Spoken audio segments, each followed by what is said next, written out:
Olá, fique agora com a segunda parte da aula que vai falar sobre a importância da adequação do meio bucal. Diante de todas essas considerações que nós fizemos, por onde é que nós começamos, gente? Então, a gente vai começar sempre, obviamente, pela dor, né? Já imaginou você chegar num dentista com dor de dente e ele fala: olha, você está com um acúmulo de biofilme, eu vou te ensinar a escovar o dente agora. Você vai mandar ele para aquele lugar, não vai? Então, ninguém consegue tratar ninguém com dor. Então, a primeira coisa é tirar a dor do paciente, né? A outra coisa é tirar todos os focos de infecção, sejam cavidades de cárie aberta, sejam raízes residuais, sejam cálculos supragengivais, etc. Aí, né, fechar todos os focos, todas as cavidades abertas de cárie, remover os fatores retentivos de biofilme. Quais são os fatores? O que é fator retentivo de biofilme, gente? O que é que pode ser fator retentivo de biofilme? Restauração sobre contorno. Eita, gêmeas. Restauração com sobrecontorno, excesso, o que mais? A própria cavitação também, né? A própria cavitação, Cálculo também. raiz residual, tudo isso. Mal adaptada. Oi? Uma Tudo. coroa mal adaptada. Tudo. Uma prótese. Então, próteses mal adaptadas, tudo isso, percebam que todas essas coisas, se vocês mantiverem e forem partir direto para o tratamento definitivo, o paciente não está adequado, você não está provendo meios do paciente remover biofilme adequadamente. Então, essas coisas que estão em amarelo são aquilo que nós definimos como adequação do meio bucal. Após terminado esta etapa do tratamento, é que nós vamos para as restaurações definitivas, e de preferência de posterior para anterior. De preferência, não é regra, mas de preferência a gente começa de posterior para anterior. Por quê, gente? Pronto, esse é um dos motivos. Estético. Esse é um dos motivos. Agora, vamos pensar que se a gente está na fase de motivação, não é para isso acontecer. Mas tem uma questão importante e mercantilista aí também da coisa, né? Quando você faz um tratamento, propõe um tratamento para o seu paciente, quando você está terminando o tratamento, é a hora que o paciente normalmente está terminando de te pagar também, né? Então é muito mais legal, ele vai te pagar muito mais feliz se ele tiver feito a estética por último, do que se ele tiver feito a estética primeiro, né? Porque as pessoas fazem, depois de 2 meses elas não lembram nem mais como era, né? Mas tem muito a ver com a questão da motivação, né? Eu vou mostrar um caso para vocês aí que vai falar sobre isso. Mas, enfim, gente, professor, mas para fazer tudo isso que está em amarelo demora muito. Não demora. A adequação do meio bucal, gente, é 1, 2 sessões no máximo, porque não são procedimentos complexos, não são procedimentos definitivos e não são procedimentos que têm que ser feitos com esmero técnico. É basicamente remover as coisas que estão acumulando biofilme no paciente. Então, a cárie, as cavidades de cárie, você não vai remover toda a cárie e botar um ionômero. Você vai simplesmente escavar o dente e entupir ele de ionômero. Tem uma resina com excesso, você vai tirar os excessos, não vai dar um acabamento e polimento maravilhoso na restauração. Tem um amálgama com excesso, você vai remover os excessos daquele amálgama. Tem excessos de prótese, eventualmente fazer uma prótese provisória nova, sem excessos. Tem raiz residual, extrair a raiz residual. Tem dente com comprometimento endodôntico, acessar, medicar e fechar. Isso é a adequação do meio. E nesse ínterim, você vai instruindo, motivando o seu paciente a fazer os procedimentos, a cuidar, a higienizar, a usar flúor. E aí, quando você terminou, você está pronto, a adequação, você está pronto para iniciar os procedimentos definitivos. Então, o fechamento de cavidades ele é feito nas cavidades abertas, amplas, nos pacientes que estão em alto risco e alta atividade de cárie. Cáries pequenas não precisam passar pela adequação. Então, por exemplo, tem um sulco vestibular de um molar cariado no 36 e o 37 tem uma classe 1 grande aberta. Você vai fechar a classe 1 do 37. O sulco do 36 você já vai fazer definitivo quando você iniciar o procedimento restaurador. Não precisa passar pela adequação. Entendem? Adequar é cavidade de cárie. Professor, em relação a isso, eu tenho até uma dúvida. Porque, no meu entendimento, quando a gente fala de adequação do meio, para remoção de cárie, me vem aquela nomenclatura de escavação em massa. E aí, sim, quando eu me deparo com a minha paciente, por exemplo, ela tem uma única lesão de cárie na interproximal. E aí eu fico me questionando qual a melhor forma de colocar isso, por exemplo, no nosso projeto terapêutico singular. Se eu considero como a remoção dentro de adequação do meio, ou se eu considero o tratamento restaurador como um todo ao final, fora de adequação do meio. Deixa eu entender. Ela tem uma lesão proximal aberta ou só detectável do ponto de vista radiográfico? Aberta. Aberta. Aí ela não tem mais nenhuma lesão aberta, não tem mancha branca de cárie, não tem cálculo, não tem excesso de restauração. Nada. Nada disso. Isso. Tá.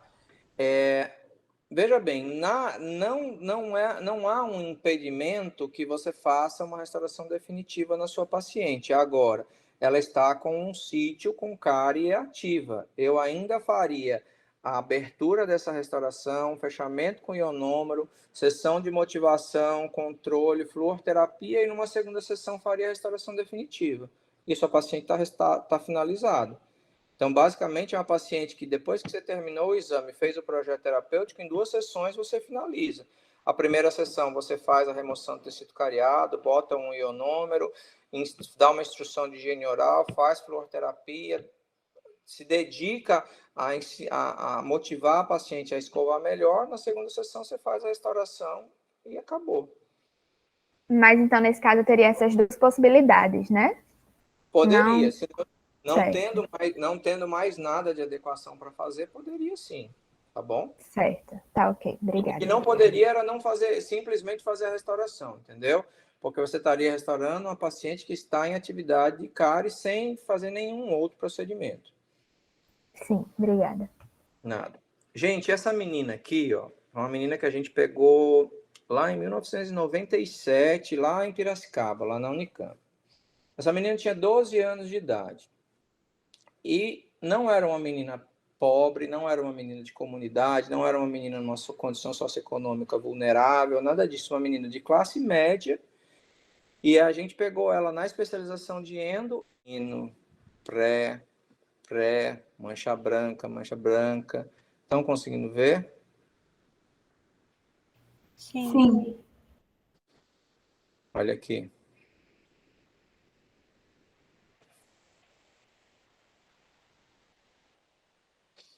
Já várias endo, 12 anos de idade. Deixa eu mostrar uma coisa para vocês. Quando vocês olham essa foto aqui, o que é que vocês olham? Fora as lesões de mancha branca. Tentem pensar filosoficamente. Olhem para esse dente 12. O que é que vocês veem no dente 12? Aqui. Vocês conseguem ver que tem uma restauração de resina aqui? Vocês conseguem ver que tem uma resina classe 3 aqui, tem outra resina classe 3 aqui?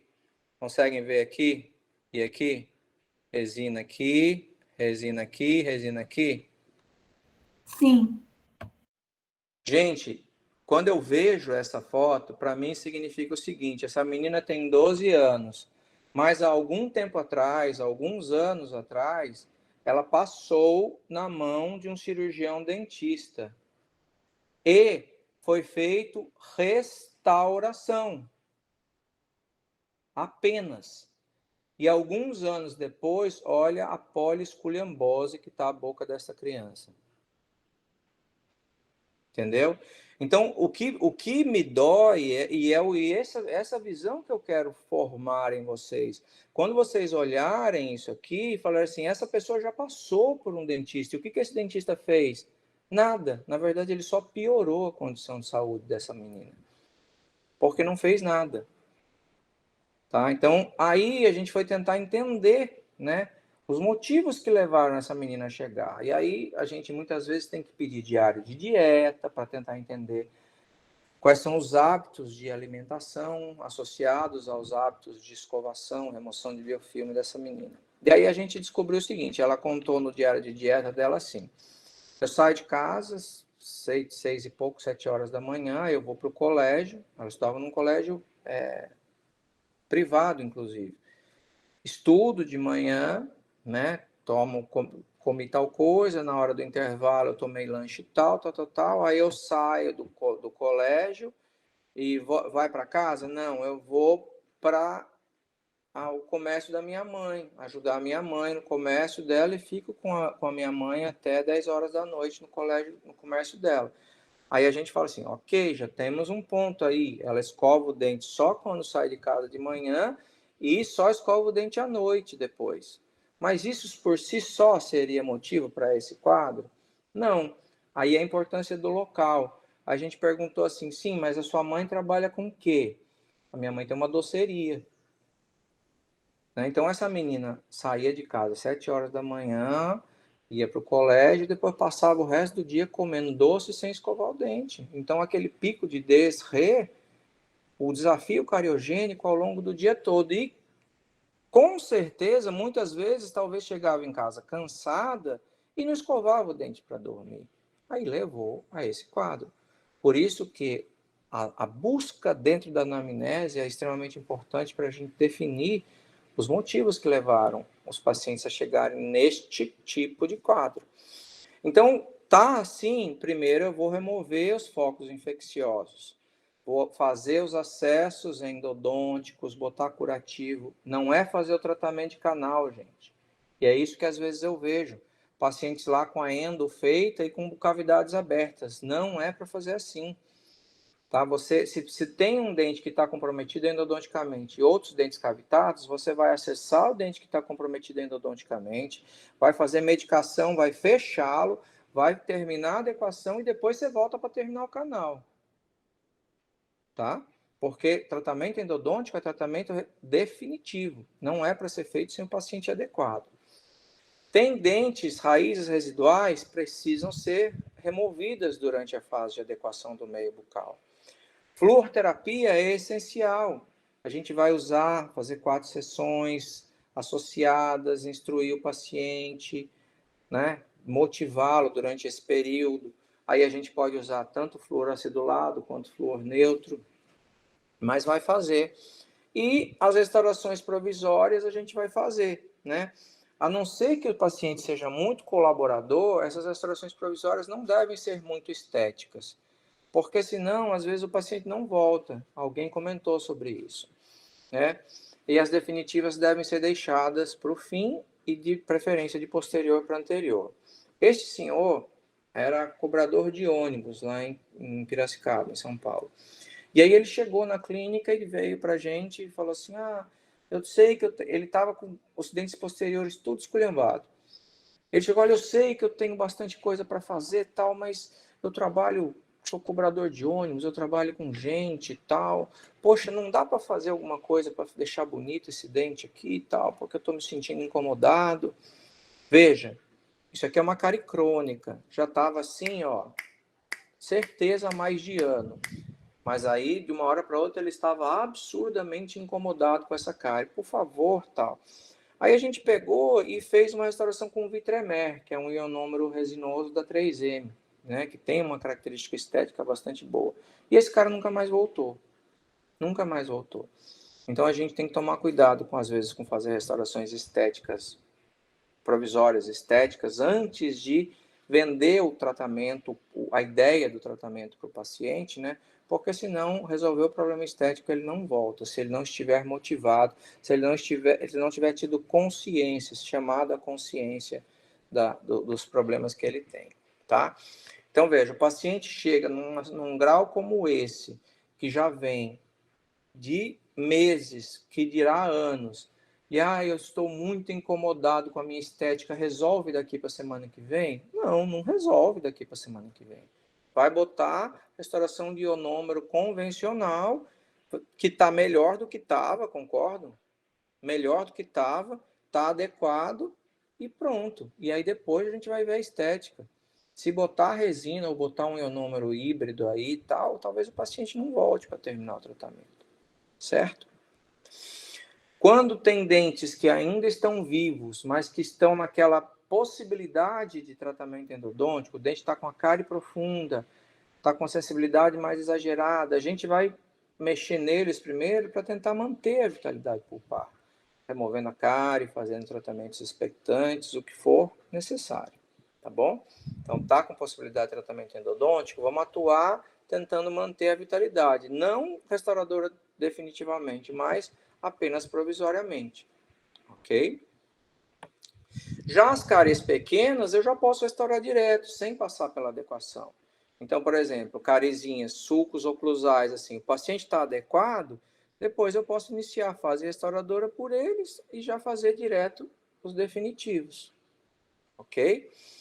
Restaurações que tenham excesso, elas não precisam ser removidas, elas podem ser recontornadas e repolidas. E aqui vale um adendo muito importante.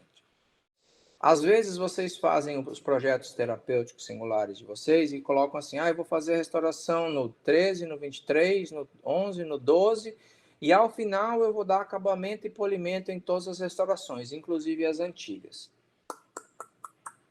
Tá? Primeiro que acabamento e polimento é um procedimento que você faz uma restauração nova. Então, eu fiz a restauração hoje, o paciente voltou semana que vem, eu vou fazer acabamento e polimento da restauração.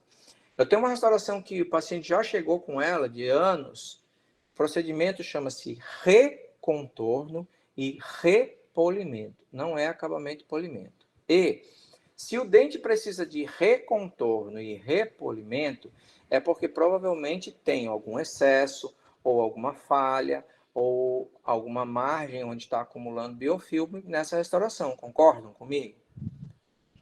Excesso, falha, margem acumulando biofilme são fatores retentivos de biofilme. Fatores retentivos de biofilme são tratados na adequação do meio. Portanto, acabamento e polimento, no final do tratamento, é para as restaurações novas, feitas agora. Restaurações presentes que necessitem ser recontornadas e repolidas, isso é feito no início do projeto terapêutico, junto com a adequação do meio bucal, porque é remoção de fator de retenção de biofilme. Ficou claro isso? Pronto, então eu pego amálgamas como este aqui, ó. O amálgama está ruim? Não. Vai precisar ser removido? Não, mas ele tem excessos. Então, no início do meu tratamento, junto com a adequação, eu vou fazer um recontorno e repolimento. E aí eu pego amálgamas, como esse, por exemplo. Esses amálgamas tinham 30 anos de idade. O amálgama, não o paciente. O amálgama tinha 30 anos de idade. E aí você faz um recontorno e repolimento e transforma esses amálgamas em restaurações praticamente novas. Ok? Então, isso é de extrema importância. Os cálculos, eles podem ser removidos com ultrassom, com curetas. Veja que a gente não está falando em raspagem e alisamento radicular, tá? Isso vocês vão fazer na parte terapêutica do projeto singular de vocês, de execução. Mas na parte de adequação do meio bucal, vocês vão fazer uma raspagem generalizada, removendo todos os nichos supragengivais de retenção de biofilme, incluindo os cálculos. Então, é fazer uma raspagem, seja com ultrassom, seja com cureta, para diminuir aquela inflamação gengival, né, melhorar a condição de saúde do paciente, para depois você iniciar a parte definitiva. Então, remoção de cálculos supragengivais, onde normalmente no quinto sextante tem muito, né, faz parte da adequação do meio. Raspar bolsas, fazer raspagem de alisamento radicular, aí é a parte do tratamento definitivo pós adequação do meio, tá bom? A instrução de higiene oral, ela é fundamental e ela deve ser sempre parte integrante, dinamicamente, do projeto terapêutico de vocês. Então, vocês vão gastar um tempinho nas primeiras sessões instruindo o paciente, de tempos em tempos, chamar de volta esses conceitos, dar uma verificada, remotivar o seu paciente, para que aquilo que vocês ensinaram a ele não fique apenas no papel. Vocês têm que ver se ele está conseguindo fazer, se ele está cumprindo, né? E às vezes tem que ter a sensibilidade de perceber caso isso não esteja acontecendo. Por exemplo, a gente vai mostrar um caso para vocês de uma paciente que a gente instruía, e quando ela voltava, muitas vezes ela voltava com a mesma quantidade de biofilme. E aí, quando a gente foi descobrir, ela não tinha dinheiro para comprar escova de dente, não tinha escova de dente em casa. Então, a gente precisou pegar e dar uma escova de dente na mão dela, né? Então, a gente tem que ter essa sensibilidade também para não cobrar do paciente aquilo que ele não tem condições de dar. É extremamente importante você relacionar a presença do biofilme com a presença da doença, né? Porque muitos pacientes têm... Vocês vão escutar isso ao longo da vida de vocês. Ah, doutor, eu não uso fio dental porque fio dental machuca a minha gengiva. Toda vez que eu passo fio dental, minha gengiva sangra. Minha gengiva é muito sensível, o fio dental machuca. E você tem que mostrar para o paciente que é justamente o contrário. Que a gengiva está sangrando porque tem sujeira. Onde tem sujeira, onde tem biofilme, tem sangramento. Que se o paciente remover, o sangramento vai embora. Tem que relacionar biofilme com doença. Você vai adequar o linguajar que você vai usar para fazer isso de acordo com a capacidade cognitiva do seu paciente. Mas para todos os pacientes, né, seja os mais cultos, seja os menos instruídos, você consegue chegar num nível de educação de fazer ele entender que onde tem sujeira, minimamente ele vê que tem doença. Tá bom? E aí, terminado tudo isso, conseguir adequar, eu vou fazer o quê? Eu vou restaurar esse paciente com o quê? Tem problema restaurar com resina? Eu adequo o paciente com o quê? E por quê?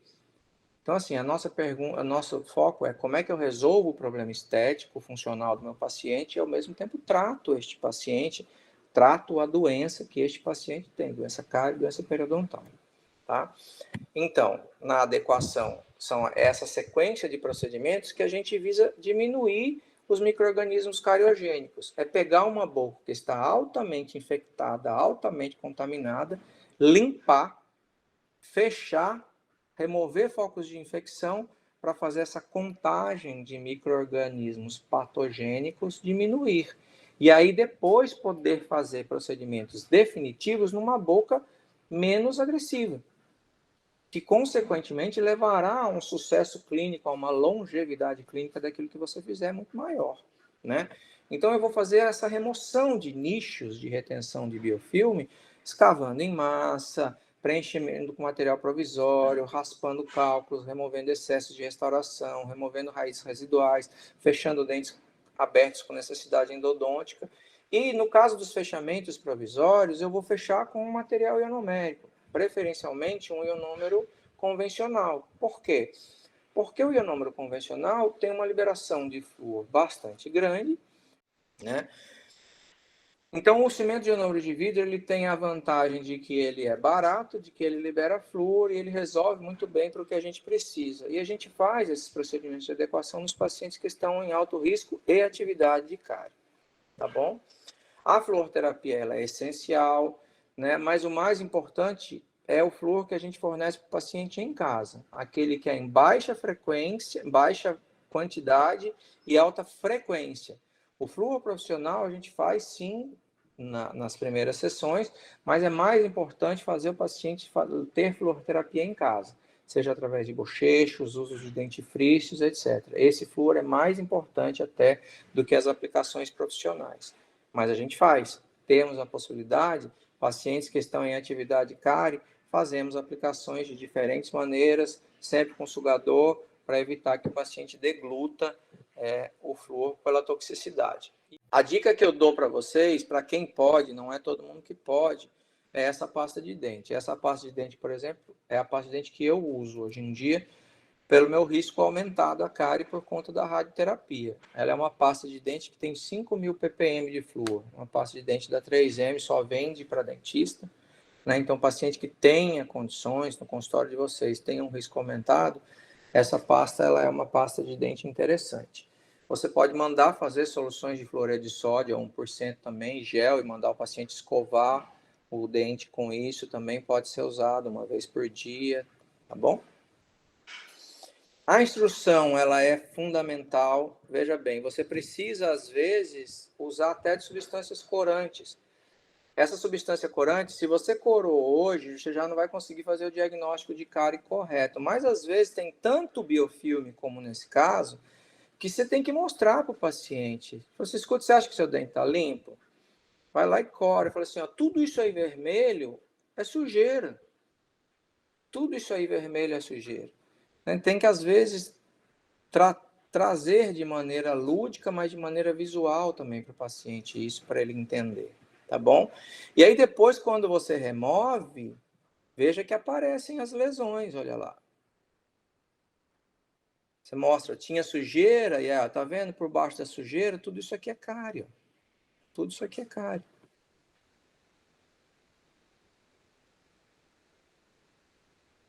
Ok? Então, às vezes, na primeira sessão, a gente vai fazer isso para mostrar para o paciente mesmo. E não adianta nada, por exemplo, a gente apenas fazer isso e, ó, onde tem cavidade, onde tem cálculo. Tá vendo que o paciente que não consegue remover biofilme adequadamente? Então, não adianta só a gente ensinar, a gente tem que prover meios, remover esses fatores, esses nichos de retenção de biofilme, senão não adianta nada, o paciente não vai conseguir remover. Né? Então, a gente tem que instruir e dar meios para o paciente remover esse biofilme. O controle de biofilme ele pode ser mecânico, que ele é fundamental, e a gente pode usar a mão, às vezes, do controle químico através da clorexidina, mas pontualmente, porque a clorexidina ela causa perda do paladar, né, e não deve ser usado por um período extremamente prolongado. A gente pode usar em situações, em sítios pontuais, em pacientes que tenham dificuldade de locomoção, ou dificuldades motoras, ou portadores de necessidades especiais, pacientes idosos que tenham maior dificuldade de higienização, crianças que apresentam a contagem de Streptococcus mutans muito grande para dar uma descontaminada, pacientes que tenham hipossalivação, né, consequentemente tenham a sensação de xerostomia, ou após procedimentos que dificultem a higienização, como cirurgias também. Então, mas via de regra, o controle químico ele é um controle transitório, por algum período de tempo. O maior mesmo é o controle mecânico, tá? E sempre para pacientes em alto risco, a gente vai dar flúor. Né? O flúor aumenta a resistência do esmalte ao desafio cariogênico. O flúor diminui a tensão superficial, né, da superfície dentária, fazendo com que a adesão dos micro-organismos seja mais difícil. Ele acelera a velocidade de reposição das substâncias minerais durante o desafio cariogênico de desmineralização e remineralização. Ele forma uma apatita fluoretada, que é um mineral menos solúvel do que a hidroxiapatita, né? Ele tem um efeito antienzimático e ele em altas concentrações, por isso que às vezes a gente faz a aplicação profissional, quando ele é usado em altas concentrações, ele tem inclusive um efeito antimicrobiano, tá? A gente vai usar o flúor no creme dental, na água de abastecimento e definir se a gente vai dar soluções para bochecho, aplicação de verniz fluoretado nas superfícies ou mesmo aplicação profissional. O mais importante é alta frequência e baixa concentração. Eu posso usar dos mecanismos de maior concentração terapeuticamente no início do meu tratamento, mas é importante fazer com que o paciente faça uso dos mecanismos frequentes e de baixa concentração cotidianamente ao longo de sua vida, tá? Bom, no caso dos procedimentos provisórios, e por que os ionômeros? Por causa principalmente da liberação de flúor, ajuda a promover remineralização das lesões. Eles têm resistência boa, principalmente como materiais restauradores provisórios, têm uma certa estética, e eles, como material restaurador temporário de média e longa duração, eles são muito bons materiais. Aí eu vou ter vários materiais, né? Tem diferentes ionômeros, e aí a escolha importante do ionômero é protegê-lo superficialmente após a aplicação, por conta dele sofrer cinérese e embebição. Tem diferentes ionômeros químicos. Para adequação do meio, não precisa ter muita frescura. Talvez a palavra não seja essa, mas é a única palavra que me veio agora. Na escolha do material, o importante é fechar a cavidade, tá bom? Já os ionômeros híbridos, né, como esses, que são inclusive mais caros, a gente usa mais como materiais de base ou em restaurações que precisam de uma estética um pouquinho maior, tá? Mas eles são bem mais caros. Via de regra, a gente vai fazer a adequação do meio com o ionômero convencional mesmo. Então, veja esse paciente, tá? Olha lá, ele tinha uma pererequinha, né? Substituindo o central perdido, mas vamos ver clinicamente. Cavitação, cárie crônica, ok? Olha lá, cárie ativa, dá para ver aqui, ó, pela desmineralização das margens, né? Cárie ativa, ninguém tem dúvida aqui, né?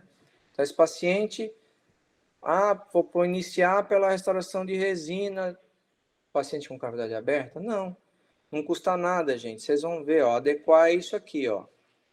Tá lá, olha o aspecto das lesões. Um dente com necessidade de tratamento endodôntico, outros dentes abertos. O que é adequar esse paciente? Abrir,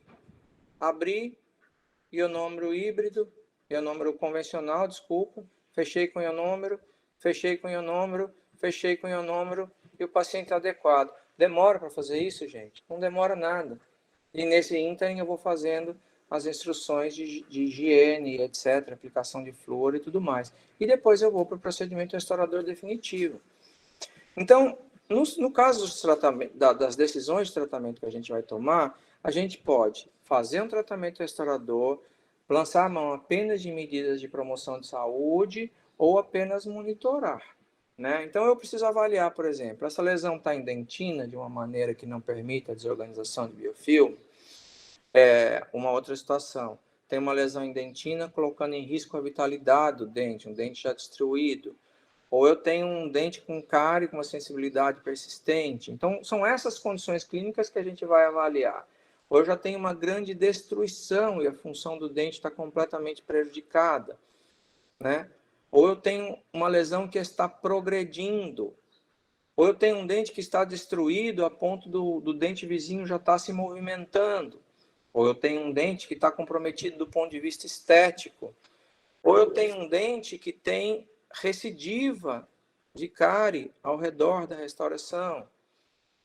Ou eu tenho presença de lesões não cariosas. Ou eu tenho restaurações com excesso, que inclusive podem estar causando lesões dos dentes vizinhos. Então, tudo isso são as situações clínicas com as quais vocês vão se deparar. É isso que vocês vão avaliar lá, né? Então, eu sempre digo, quando eu estou conferindo um odontograma e alguém fala assim, professor, esse dente aí, o 12, eu coloquei para substituir. Aí eu pergunto assim, por quê?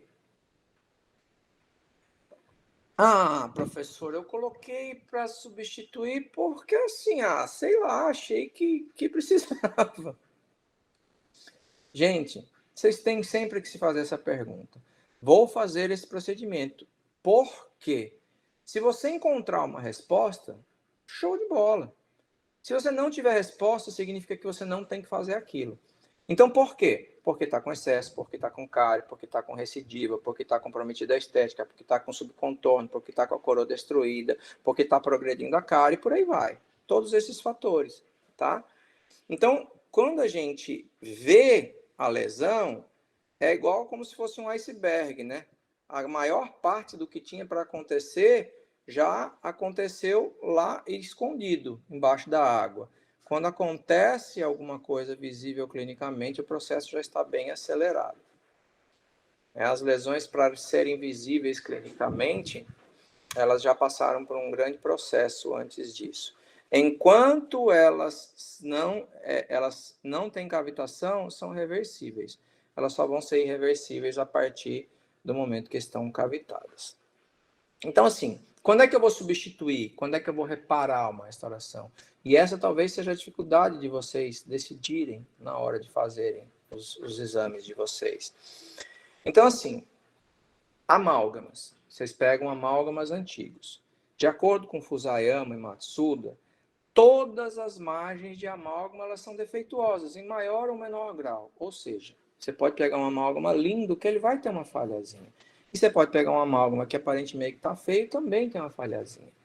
Então, os amálgamas, via de regra, amálgamas antigos, têm alguma falha na interface, a não ser que eles tenham sido repolidos recentemente, que precisam de um recontorno e repolimento.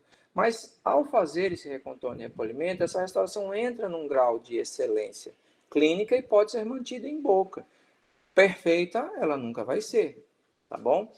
Então, as perguntas para as quais justifica-se a substituição de uma restauração é: professor, eu vou substituir porque a estética, a restauração está toda amarelada, é um incisivo central.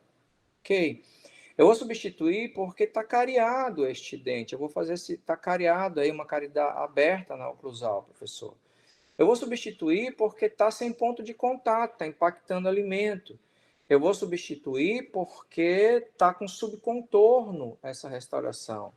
Eu vou substituir porque tem uma exceção nesse amálgama, que inclusive o dente vizinho já está cariado. Eu vou substituir porque essa restauração foi feita, é uma sensibilidade pós-operatória que não passa.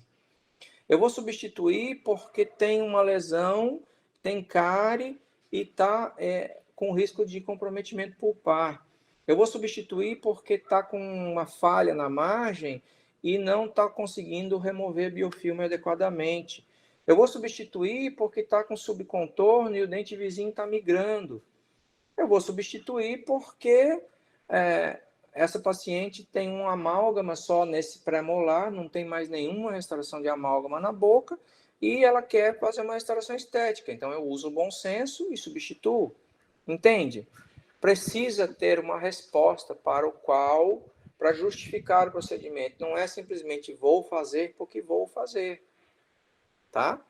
Na dúvida, sempre previna, espere e reavalie. Nunca tenha roubos de decisões. Aguarde, porque o que você fará hoje, daqui 2 meses, é praticamente a mesma coisa. Só que se você fizer hoje, não tem como voltar depois. Tá? Então, as restaurações, elas são apenas um dos passos da terapêutica. Eu preciso antes tratar o paciente. Na dentística atual, é necessário que a gente entenda o conceito de cárie, os mecanismos para evitar sua instalação, para interferir quando ela já está instalada, evitando sua progressão e reparar as sequelas, se essas sequelas existirem. Eu vou mostrar 2 casos para a gente finalizar a nossa aula, 2 casos que eu acho que resumem isso tudo que a gente conversou até agora. E aí eu queria que vocês prestassem bastante atenção nesses 2 casos. Este menino chegou para mim aos 9 anos de idade, ainda lá em Fortaleza, né? Ele chegou e a queixa principal, vamos lá, vamos voltar ao que nós teorizamos na aula. Motivo da queixa principal, fratura desse incisivo central. O moleque era daqueles pimentinha, caiu andando de bicicleta e quebrou o incisivo. E aí a mãe o trouxe a primeira vez. Aí a gente viu a restauração, a fratura, vamos avaliar o resto. E aí quando a gente foi avaliar o resto, olha a condição da parte posterior da boca. Molar permanente destruído, molar descido, destruído. Do outro lado, molar permanente destruído, raiz residual de molar descido. Do outro lado, embaixo, molar permanente destruído e do outro lado, molar permanente destruído. Vamos olhar filosoficamente depois. Restauraçãozinha de amálgama em dente descido. Este menino passou por um dentista durante a sua fase de dentição decídua. E esses processos cariosos, eles iniciaram agora? Essas destruições coronárias iniciaram agora? Não, vem de muito tempo. Mas foi para um dentista com cárie em dente descido e ganhou amálgama de restauração.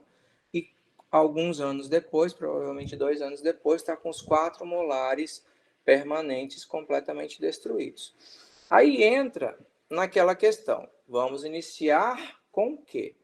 Vamos iniciar pensando que resina que eu vou usar aqui? eu vou usar uma porcelana, eu vou fazer uma porcelana feldspática, eu vou fazer uma porcelana de silicato de lítio, eu vou fazer um tratamento endodôntico e botar um pino pré-fabricado, eu vou fazer um núcleo metálico fundido, qual o material que eu vou usar aqui? Essa é a discussão do momento? Não! A discussão do momento é descobrir como é que este menino chegou neste quadro e como é que a gente tira ele deste quadro, para depois pensar no que a gente vai fazer do ponto de vista restaurador. Então, a primeira coisa é como é que este menino chegou nesse quadro. Também não era um menino de condição socioeconômica vulnerável. Era um menino de classe média. Aí, conversando com a mãe, né, a gente descobriu que a mãe e o pai vinham passando por um processo de separação, de divórcio, meio litigioso, há cerca de 1 ano. Ou seja, o menino estava horas na casa do pai, horas na casa da mãe, meio solto. Então, aquilo que o pai achava que a mãe estava fazendo, a mãe achava que o pai estava fazendo, e na verdade nenhum dos dois estava fazendo.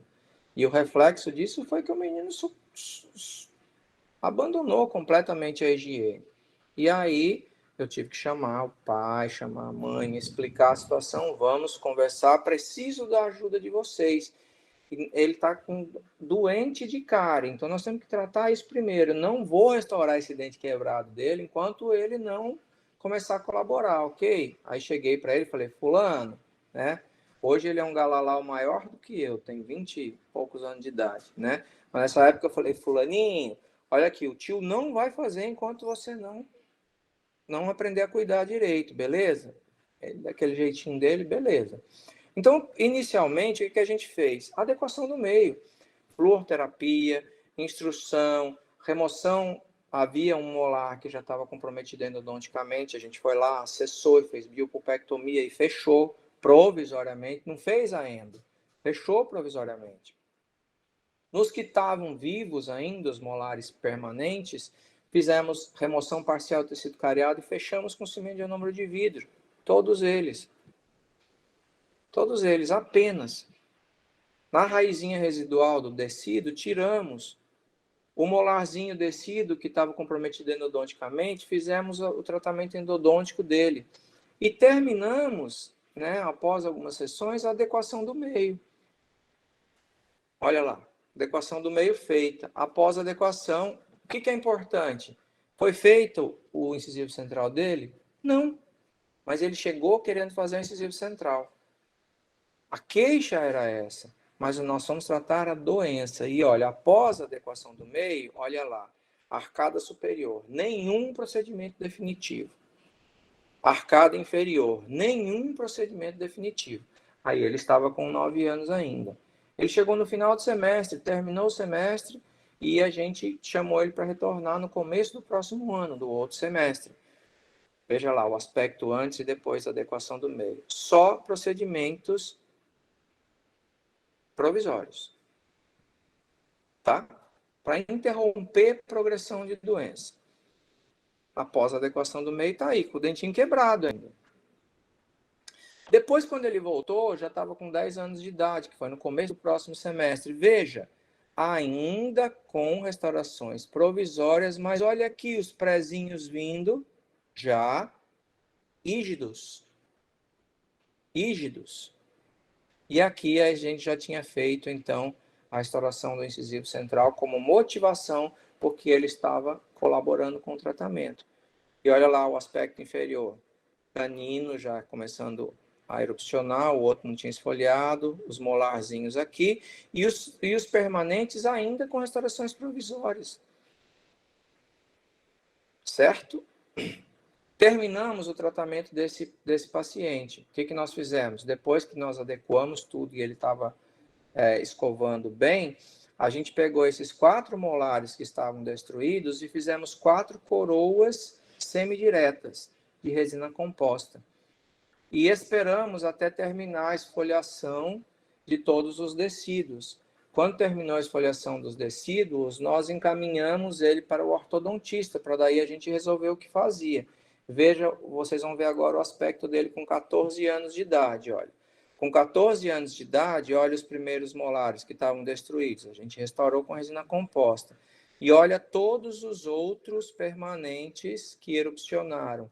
nenhum cariado.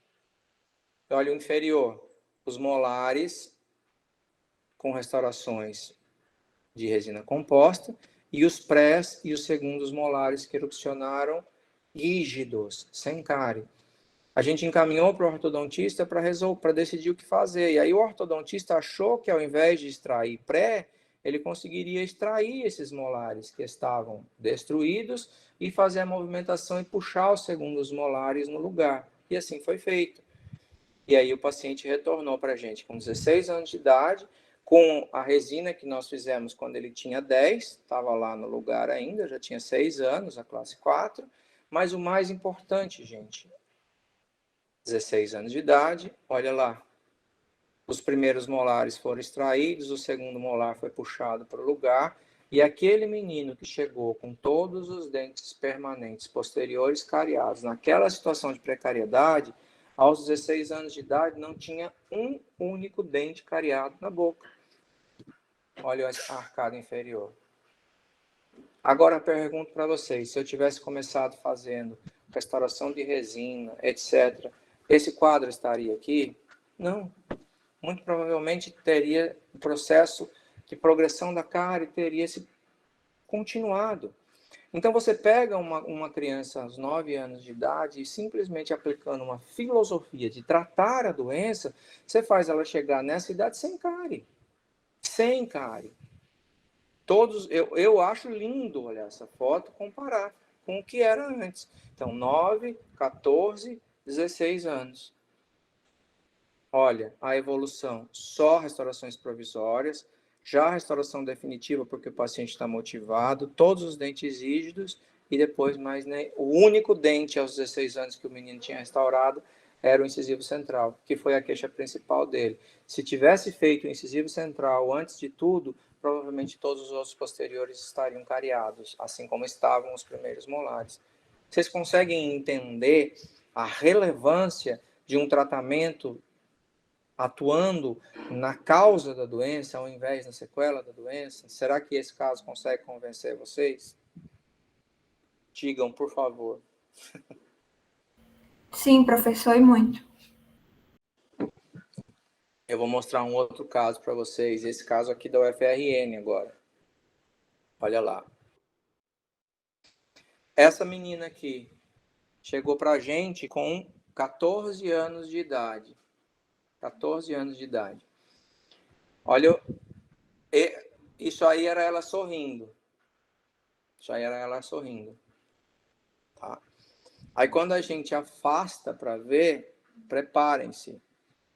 Era este quadro com 14 anos de idade. Isso é desesperador, é terrível, é triste, é o reflexo do que é o nosso país, de tudo, né? De tudo. Então, quando a gente pega uma paciente assim, gente, professor, eu vou usar uma nanopartícula, uma híbrida A2 ou A3 aqui. Sei lá. Não importa isso agora. Importa é tirar esta menina desta condição. Tirar. Com o passar do tempo, né? Eu vou mostrar para vocês. Olha só. Cálculos. Uma menina de 14 anos com um grau de já com perda óssea e movimentação de dentes. Né? Periodontalmente, do tamanho da agressividade do quadro que ela estava. Eu vou usar aqui? Não. Eu preciso adequar, tirar essa paciente dessa condição. Biofilme, quando a gente corou, olha só. Quase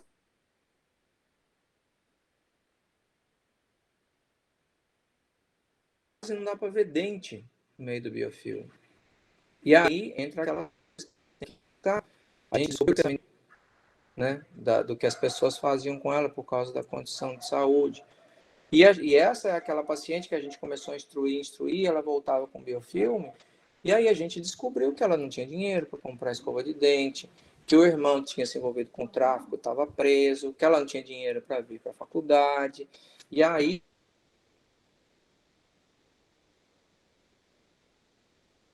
a aluna que estava fazendo, no caso, comigo, né?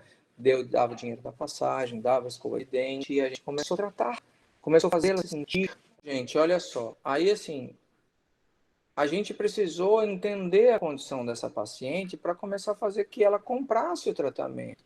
Era uma menina que não sorria, não falava, a gente mal entendia o que estava acontecendo com ela, de tão fechada que ela era para a própria vida em função disso aqui. E da mesma forma, ó, já tinha passado por dentista. Sabe, gente? Então essas coisas doem e precisa doer em vocês também. É essa escolha que vocês têm que fazer do tipo de profissional que vocês vão querer ser. Se vocês vão querer ser tapadores de buraco e vendedores de resina, vendedores de lente de contato, vendedor de nariz, de boca, de harmonização orofacial, vendedor de aparelho ortodôntico, ou se vocês vão querer ser profissionais que façam a diferença na vida das pessoas, seja num consultório de padrão Tirol, seja numa unidade básica de saúde da periferia, onde quer que vocês estejam, né?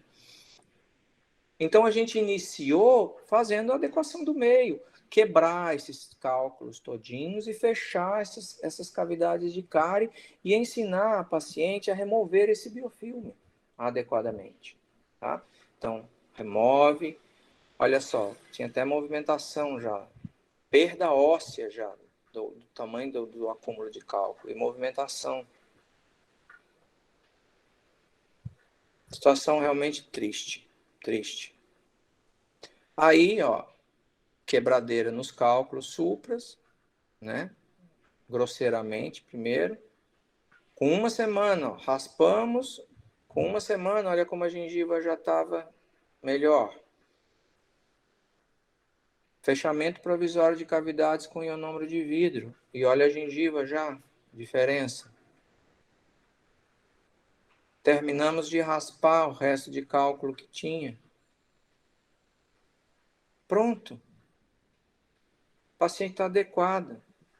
Ó, ionômero, raspagem, fechamento provisório. Instrução de higiene oral, paciente adequada. Agora é motivar, fluoroterapia. O paciente começou a remover biofilme corretamente, está comprando a ideia. É muito importante essa parceria com o paciente. É assim, ó, nós vamos tratar de você, mas depende de você ajudar. Você topa? Eu estou fazendo um ou dois casos na clínica de vocês. Tem uma menina que acho que ela é de Maxaranguape, é uma jovenzinha. E eu sentei para ter essa conversa. Vou pegar no teu pé, vou puxar a sua orelha. Não sei com quem que eu estou fazendo esse caso, não lembro, gente, desculpa. Terminada a adequação, né, o paciente está instruindo, a gente pode dar sequência. Tomara que eu tenha tempo de mostrar esse caso que a gente está fazendo com a Amanda antes do final do semestre para vocês. Porque não é tão destrutivo assim, mas a menina estava num quadro bem ruim. E não adianta simplesmente ficar pensando na resina que vai usar. A gente conversou com o pai, puxou o pai, chamei. A menina, vocês vão ver que às vezes o paciente gosta de ser chamado a atenção, de levar bronca. Sabe por quê? Porque no fundo o paciente olha e fala assim, ó, tem alguém prestando atenção em mim. Tem alguém olhando para mim. Tem alguém cuidando de mim. Né? E o paciente, via de regra, compra a ideia do tratamento e faz funcionar, gente. Acreditem em mim. Bom, paciente adequada. Olha a diferença já. Sem nenhuma restauração definitiva. Pouquíssimas sessões. Você tirou o paciente daquela condição destrutiva que estava e trouxe para uma condição clinicamente aceitável de você iniciar procedimentos restauradores definitivos. Aí, depois disso, você vai, ó, paciente adequado. Olha a gengiva, gente, em função do que estava. Depois disso, você vai fazer as restaurações definitivas, de acordo com a técnica, com a resina, aquela blá, blá, blá, blá, que não é o objetivo da nossa aula. Né? Aí a gente começou, ó, agora eu falei para ela, vou fazer umas restaurações provisórias nos seus dentes da frente para ficar mais bonita, para você poder voltar para o colégio, não sei o quê, tá bom? Tá bom. E a gente fez. E aí a gente, alguns tempo depois, recebeu uma notícia da diretora de escola. A diretora da escola onde ela estudava agradecendo e falando assim que ela tinha voltado depois de muito tempo e que ela era outra menina, uma menina que mal falava, né? Então, a gente foi dando sequência, né? Aqui foi quando ela voltou com biofilme, de um semestre para outro, e aí a gente foi descobrir que o irmão tinha sido preso, que ela estava com dificuldade para comprar escova, aí a gente foi lá, deu escova, deu dinheiro para ela vir, passagem, não sei o quê, remotivou, e aí foi fazendo as restaurações definitivas. Eu vou passar rápido, que não é o objetivo da nossa aula. Esse caso todo foi feito orientado por mim por uma aluna de graduação, pela Maria Eduarda, que já se formou há algum tempo. Ó, onde havia cáries, a gente fez cirurgia periodontal, onde era necessário. Depois foi fazendo as restaurações definitivas, com resina composta. Um caso feito na graduação. E olha lá. Esta menina aqui é completamente diferente desta menina aqui. Este ser humano aqui é completamente diferente deste ser humano aqui. Completamente diferente, gente. Eu teria conseguido fazer restaurações de resina, etc., se eu tivesse começado a fazer restaurações de resina. Talvez as resinas tivessem ficado da mesma qualidade, mas a durabilidade e a diferença que isso ia fazer na vida da paciente não seria a mesma. Essa paciente aqui não tem a consciência sobre a sua própria saúde bucal que essa paciente tem. E veja, isso basta a gente ter um enfoque de olhar e tratar a doença e não apenas a sequela. O que não significa que a gente não consiga tratar a sequela. Você consegue fazer restaurações, consegue devolver estética, mas de uma maneira que tenha durabilidade o tratamento. E não apenas provendo restaurações para o paciente, porque isso tornaria vocês, a mim ou qualquer um de nós, meramente tecnicistas, tá? Então, principalmente esses dois casos, eu queria que vocês levassem isso como uma lição para a vida clínica de vocês.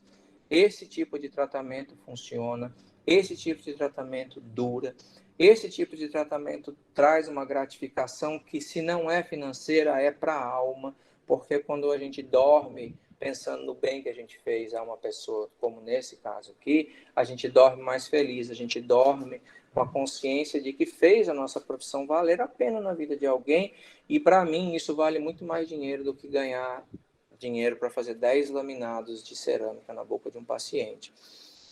Quando a gente trabalha assim, a gente consegue ganhar o dinheiro dos 10 laminados, mas a gente ganha também a gratidão e a certeza dos nossos pacientes de que eles estão sendo, de fato, tratados e não apenas usados como meros meios para se obter alguma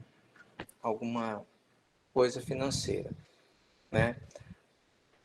Eu queria ver em vocês, né, a partir de hoje, essa consciência ao examinarem e ao executarem os planos dos projetos terapêuticos singulares dos pacientes de vocês, de tratá-los pensando em tirá-los da condição de doença e, concomitantemente, fazer a produtividade que vocês precisam para a nota, mas principalmente tirá-los da condição de doença e tratá-los de verdade, tá?